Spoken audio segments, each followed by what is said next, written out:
If you use Facebook in any capacity, whether it is a place where you have a lot of personal memories and people you keep in touch with, or whether you purely use it as a way to manage your Facebook business page, this is a video I think you need to watch. If I'm going to summarize this video in a couple of sentences, it's that it is not a matter of if you ever get hacked on Facebook, but when, and what you should do before that happens, and what you should do when that happens. So if that sounds interesting to you, I hope you stick around. So before we get started, I should probably introduce myself in case we haven't met before. My name is Nicole Willett. I own a company called Breaking Even Communications, which is a marketing company. We opened in January of 2008. So I've been doing this is our 16th year, but obviously I've had a Facebook account longer than I've had a business managing people's Facebook pages because I have a little bit more experience than when I first started. Because I'm somebody who not only manages other businesses' Facebook pages in terms of content and things like that, but because I do sensitive financial things like run ads, I am pretty strict about my Facebook security compared to the average person. First of all, I turned on two-factor the second it became available on Facebook accounts, which means that basically if you're logging in from a new device, there has to be a code that is sent to my cell phone, and that code has to be put in. You can also use an authenticator app that's technically a little bit safer. I'll get into that later. But essentially, not only do you need my email and password, but you also need access to my cell phone to be able to get into my account. I change my password every 3-ish months, and I keep a pretty close eye on Facebook because I don't want nefarious things happening. So in July of 2023, I was in Maine on a business trip, and I woke up at 6:30 a.m. to a series of emails. I'm going to show you them now. So this first email arrived at 4:31 in the morning, and it said that this email was added to my Facebook account near New York. Now, obviously, I'm in Maine, so I was like, okay, that's bad. I don't recognize this email. And I got a series of emails. I'm just going to show you two. You'll get the idea, but I got like 6 emails in a row of them basically taking off my email addresses in my cell phone. And then basically after they took off email addresses, got into my account 2 minutes later at 4:33 in the morning, they reset my password. So because they'd taken off all my contact information, I clearly wasn't able to get in for the password reset. Now, as you can imagine, I woke up pretty quick after those emails. So it's 6:45 at this point. And so I immediately text the 3 clients I am running ads for and tell them to make sure that I am off of their ad account. I tell them, this is the link you go to. Make sure I'm gone. Make sure that you take your cards off your account, just even temporarily, and make sure there is nobody else that has added themselves to your account. So I basically wrote a book as a text message and sent it to those clients right away. After I did that, I called my bank. They have a 24-hour line, and I canceled all of my cards. Now, I was 99% sure that there was only the 2 business cards back there, but just in case, I canceled my personal card as well. Now, one of the reasons I like dealing with a local bank is that there is local offices. So I knew that I could get new cards pretty much that day if I just drove down, presented my identification and all that. But I probably wasn't gonna have time to that day. I did have some cash on me. It was enough to like buy a couple of meals, put some gas in the car, that kind of thing, until I was able to get over to the bank and deal with it. But first things first, I had to do damage control before I dealt with my own personal finances. Now, if you've never used Meta Business Suite and all of its functionality, there basically are different places you can have your email address assigned. So in addition to, for example, having it associated with the Facebook page, I can have it associated with the ad account. So even though they had taken me off of my profile, I was still on the ad account. And so I got these series of ads as they were getting set up. I'll do a little scroll so that you can see the ridiculous nature of the ads and how quickly they were happening. And as you see here, after the 5th ad, they kind of cut me off and I wasn't seeing anymore, but I knew exactly what they were doing. So they're running these hair loss ads. And something that I didn't mention is that when you set up ad accounts on Meta, one of the things you can do in addition to adding the client's like credit card number and stuff like that is you can set a threshold. So on most ad accounts I set up, I either set up a total threshold of like $5,000 or I set a daily threshold of like $1,000, something like that. In this way, I figure, A, it's an additional spending control other than maybe worrying about a specific campaign, but B, in case these people would hack my account and start trying to run ads, I was thinking that the threshold would stop them. Of course, I underestimated Meta, and I can't show you these ads because they're gone now, but each of these ad sets were set to run for one day for $300,000. So the threshold didn't matter. You can apparently set it if you want, but if you're going to give them more money, they're going to ignore it, apparently. I can laugh now, okay? I wasn't laughing at the time. So at this point, I decided that it's time to email individually all of the clients whose accounts we're actively managing because we have that ongoing relationship. So I write a template email and I send that out to the 8 or 10 active clients that we had at that point. And in the meantime, while I'm doing that, I am exporting the full list of every email address that's in QuickBooks. We do our invoicing through QuickBooks. So even if I had worked on someone's Facebook page once 10 years ago, they would be in the QuickBooks export. So in addition to the individual client emails, I sent a mass email and I will read that to you now. I think, like I said, you'll see the timestamp is 8:30 in the morning. It did take me time to write it, find the resources, and export their emails. So I think I worked pretty quickly. You know, you look back and you're like, I wish I would have worked more quickly, but I was doing the best I could at the time. So what I ended up doing was emailing 20 people at a time, blind copied from my email. If you send an email to too many people at the same time, sometimes it flags a spam filter or, you know, you end up kind of in the promotions tab or something like that. So I wanted to make sure this was delivered. So I sent this as a series of like 25 emails to groups of 20-ish people. Hi clients, well, my 17-year streak of never being hacked has been broken. Not sure how because I do have two-factor authentication turned on Facebook and I change my password every 6 months. I do it more often now. Now I do it every 3, but anyway, my account was hacked approximately 4 hours ago. This person somehow faked an authorization code to my cell phone and took all my emails and cell phone off the account while I slept. I canceled all credit cards. They hacked to run ads, I'm sure. And I have a support ticket with my contact and Meta Business. I want to make sure you are 100% safe though. So please do the following. Number 1, check your list of Facebook admins and make sure new ones haven't been added since 4:30 this morning. Here's an article of how. Number 2, remove me. You'll see my smiling face and anyone who seems weird and save. I should have clarified weird people meant in terms of that they would be listed as admins under Meta Business Suite. I could have said that more clearly, but I was running off of pure adrenaline at this point. Check facebook.com/ads and make sure there's no weird ads running. 4, reset your Facebook and Instagram passwords if anything even seemed a bit odd. Even if we worked together a long time ago, please double check. And if anything bad has happened to your pages as a result of this, I am happy to remedy the situation for free as soon as I possibly can. If you're not sure this is real, please call and I'm happy to verbally or otherwise verify this did indeed happen. If you feel so moved and want to help, there is a help a friend recover their hacked account section on this page, and I link it on Facebook. My personal profile link to report is this. And honestly, at this point, I'd rather have it gone than continue doing damage.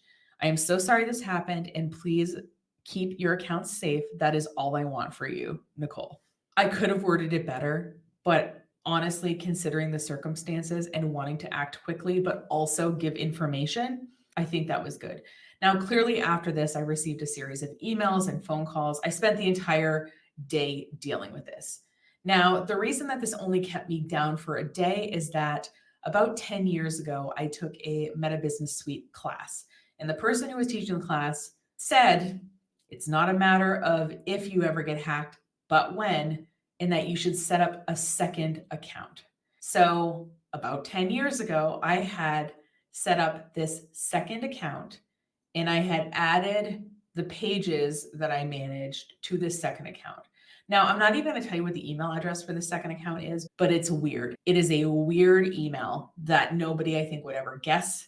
And it is only set up basically to be a backup for Facebook. So because I had that set up, basically we were back to business running stuff for clients the next day off of that backup account, even though I still didn't have my account. Now, what I didn't realize I didn't do was I added the co-working spaces, but I didn't add the marketing company. Now, thankfully, Jane and Jessica, who are my coworkers, have admin access to the Breaking Even Communications Facebook page, to the Anchor Space Bar Harbor Facebook page, and to the Anchor Space Potsdam Facebook page. For Instagram accounts, we have the logins for those. And something I did, I think after I emailed everybody, was I paid for verification for Breaking Even Inc.'s Instagram account because they actually hadn't gotten to it yet. And I figured if I paid for verification, uploaded my photo ID and everything, that I would be at least a little bit protected. So just know that even if you tie them together in Meta Business Suite, they still actually can operate independently, which is interesting. Now, within a week of all this happening, I ended up setting up a new personal Facebook account because that's how I keep in touch with, a lot of my older relatives and things like that. And I wanted to still be able to do that. So I added a pinned post on the top of this new profile. So when people got to it, it was explaining that basically that I got hacked and what had happened, and also assuring people that this was a real profile. And if they wanted to be sure, they could message me on Facebook Messenger and ask me about a favorite memory that I had with them. And it's fun because about, 10 or 15 people did that. And I was able to be like, oh yeah, remember that time where we were on the boat and blah, blah, blah. And then they were like, oh yeah, it's totally you. Because I can just tell by the way you're talking. And also that you remembered this very obscure thing that it's probably you for real. So my profile got reported enough that it went away. So if you tried to go to the profile URL, it just looked like the account didn't exist. I had reached out to Meta and they never got back to me, even though at the time I was running about $3,000 a month worth of ads.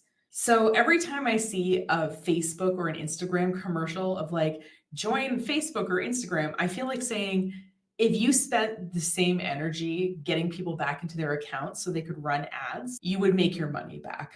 But I digress. I ended up meeting a friend of a friend who worked at Meta, and he was able to get me my account back very temporarily in September of 2023. So I had it back for about a week.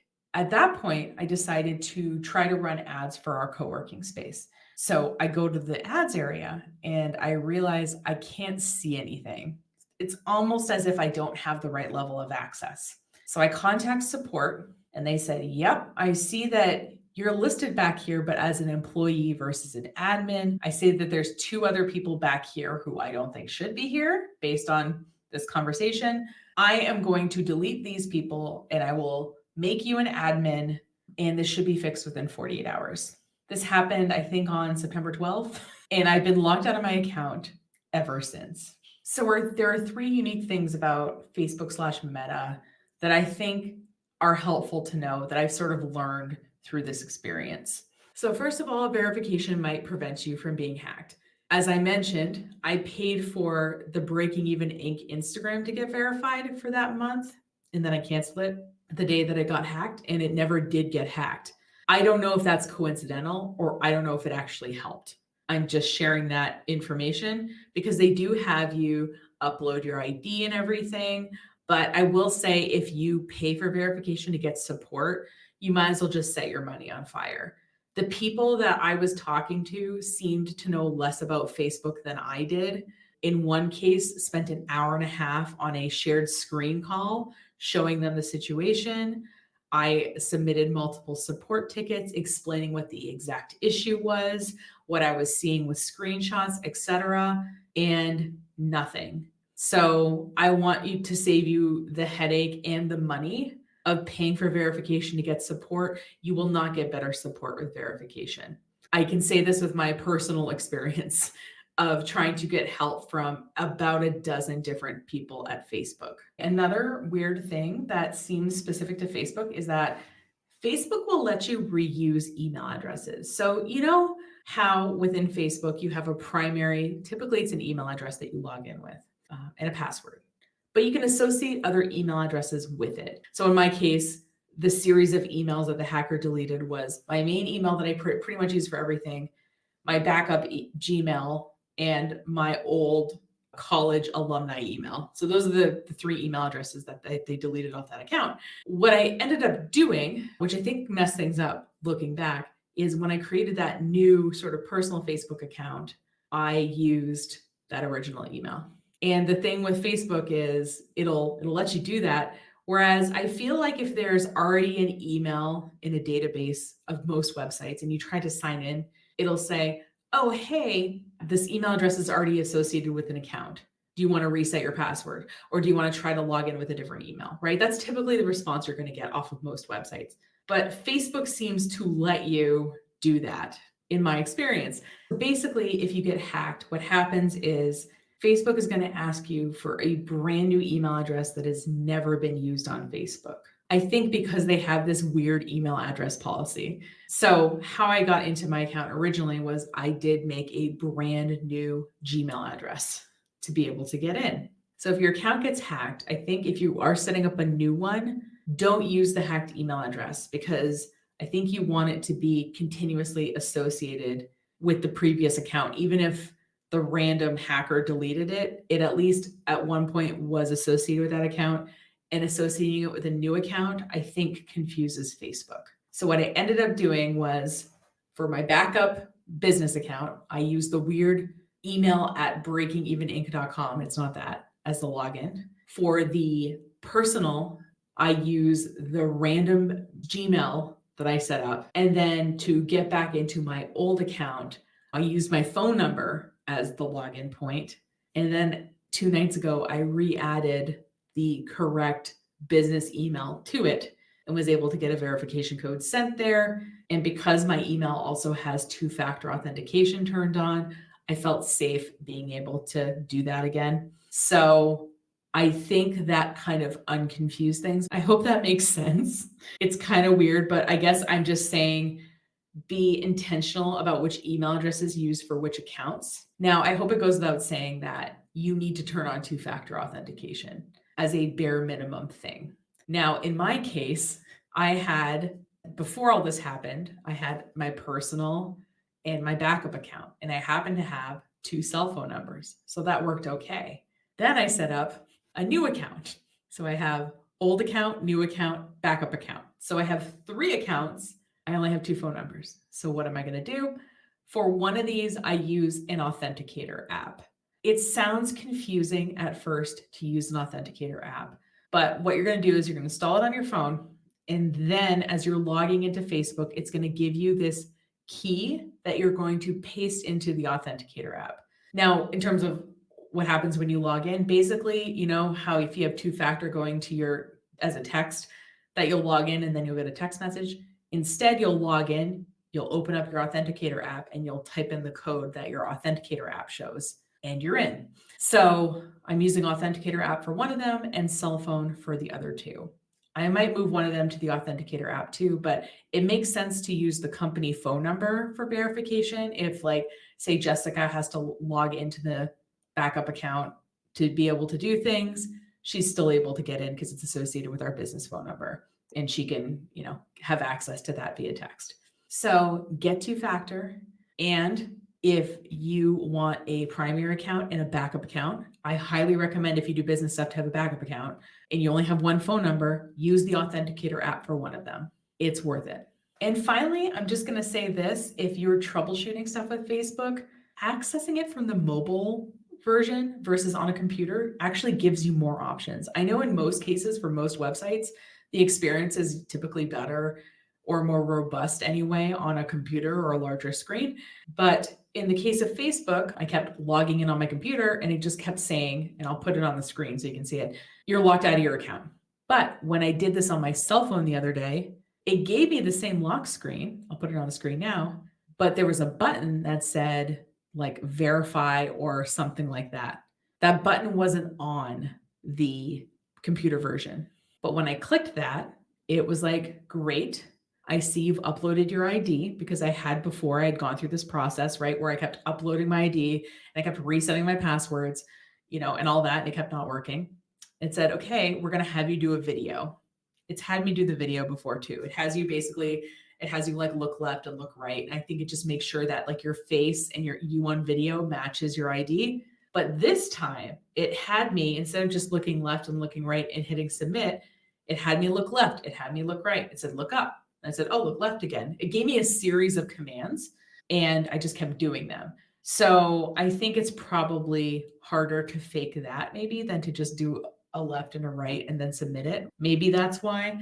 But then once I did that, I was in. So if you are having a hard time trying to do it from your computer, try doing it from your phone and maybe it'll give you that option. I'm not going to pretend that you're going to be able to get back into your account and that you're going to talk to someone useful at Meta, because honestly, we can't guarantee that. Let's make a plan for if you can't get back into your account. Because as we've established, I was running ads actively for multiple clients when this happened to me. And Meta still couldn't support me being able to send them money. So if you're just a normal business owner who maybe isn't running ads, or you're just a normal person who doesn't want to lose the pictures that you're tagged in and things like that, if they can fail to give me support, I'm not thinking that they're going to give the average person much support. So let's plan accordingly.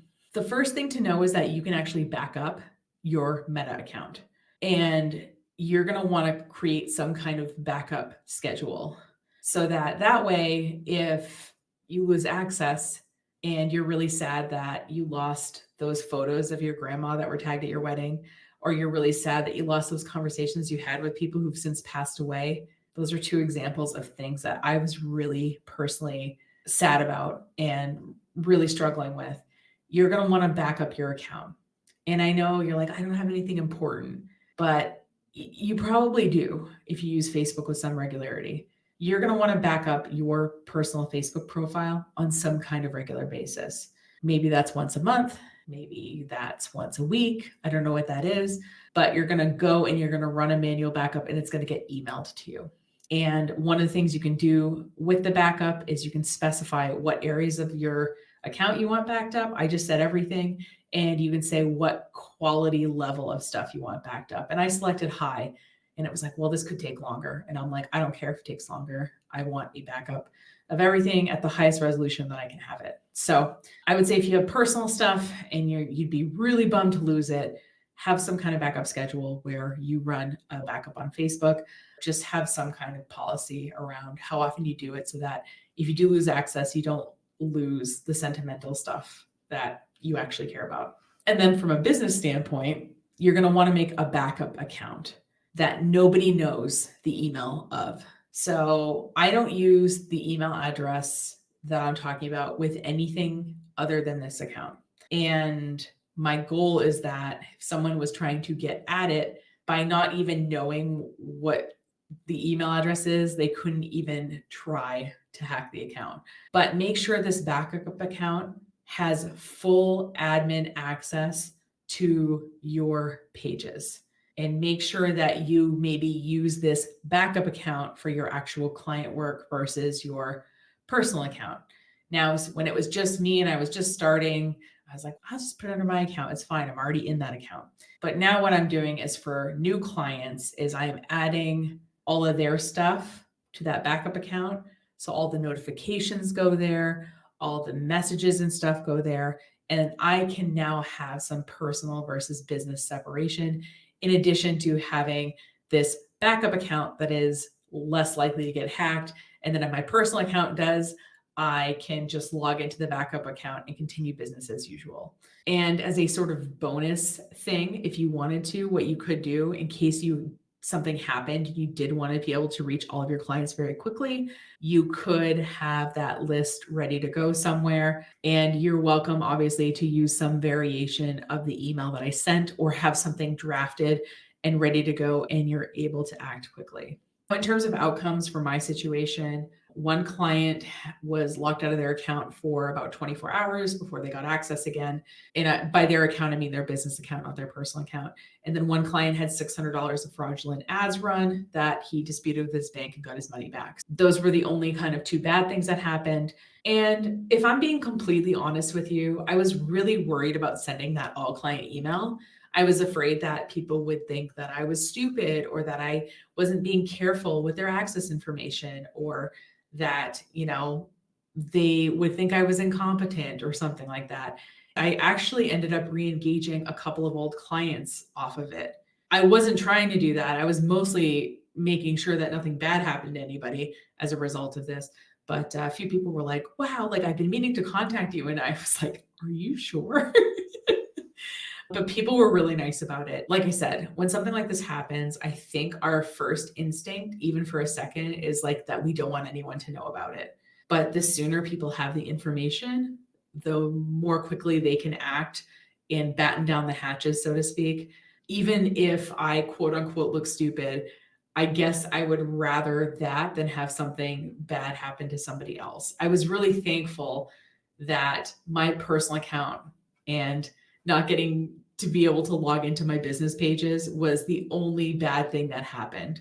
I was thankful I had some team members who could still get into stuff. I don't know why I didn't, when I made the backup account, I didn't make sure I had proper permissions on the business pages of the businesses I actually own, but I did for our clients.